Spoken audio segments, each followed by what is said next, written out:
Assalamualaikum warahmatullahi wabarakatuh. Perkenalkan, nama saya Anissa Zahra dengan NIM B1C125075.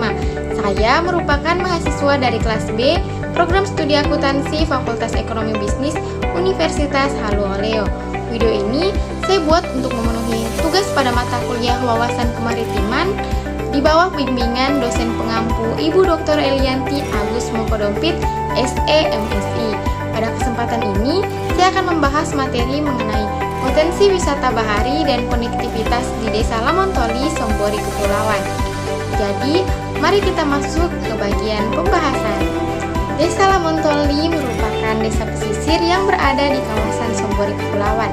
Kehidupan masyarakat di desa ini sangat bergantung pada laut, baik sebagai sumber mata pencaharian maupun sebagai bagian dari kehidupan sehari-hari. Sebagian besar masyarakat bekerja sebagai nelayan dan memanfaatkan hasil laut.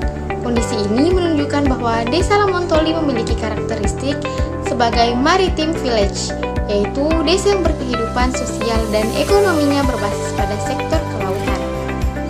Selanjutnya, kita akan melihat potensi luar biasa yang dimiliki oleh Desa Lamontoli. Pariwisata bahari atau marine tourism merupakan bentuk pemanfaatan jasa kelautan yang tergolong sebagai renewable resources atau sumber daya terbarukan.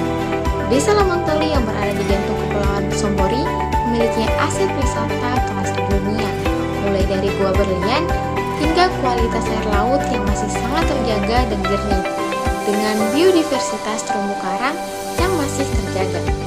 Potensi jasa lingkungan ini merupakan motor penggerak ekonomi masa depan yang jika dikelola dengan prinsip keberlanjutan akan mampu meningkatkan kesejahteraan masyarakat tanpa merusak ekosistem laut yang ada. Namun, untuk mencapai potensi wisata ini, tantangan konektivitas menjadi isu utama. Saat ini, akses menuju Desa Lamontoli dari Kendari memerlukan waktu sekitar 6 hingga 8 jam melalui jalur laut. Masyarakat masih sangat bergantung pada kapal-kapal kecil yang biasanya juga digunakan untuk memuat barang. Meskipun jalur darat tersedia, kondisinya masih kurang memadai. Konektivitas maritim yang efisien seharusnya mampu memangkas waktu tempuh dan menjamin keamanan logistik. Kendala durasi dan terbatasnya armada ini menunjukkan perlunya pengembangan infrastruktur transportasi laut yang lebih terintegrasi agar Desa Lamontoli benar-benar dapat terhubung secara optimal dengan pusat-pusat ekonomi. Sebagai solusi atas tantangan konektivitas dan keterbatasan akses yang kita bahas sebelumnya, kemandirian ekonomi masyarakat menjadi kunci utama. Jadi, pemberdayaan melalui koperasi maritim sangat krusial di Desa Lamontoli. Keberadaan koperasi diharapkan mampu memutus rantai tengkulak yang sering merugikan nelayan suku Bungku, sekaligus menjadi wadah mandiri untuk mengelola retribusi dan fasilitas pariwisata. Selain itu, peningkatan kapasitas sumber daya manusia lokal dalam pengelolaan wisata bahari akan memastikan bahwa keuntungan ekonomi benar-benar dirasakan oleh warga desa. Inilah esensi dari pembangunan desa maritim, yaitu menjadikan masyarakat sebagai subjek pembangunan yang berdaya dan mandiri di tanah airnya sendiri.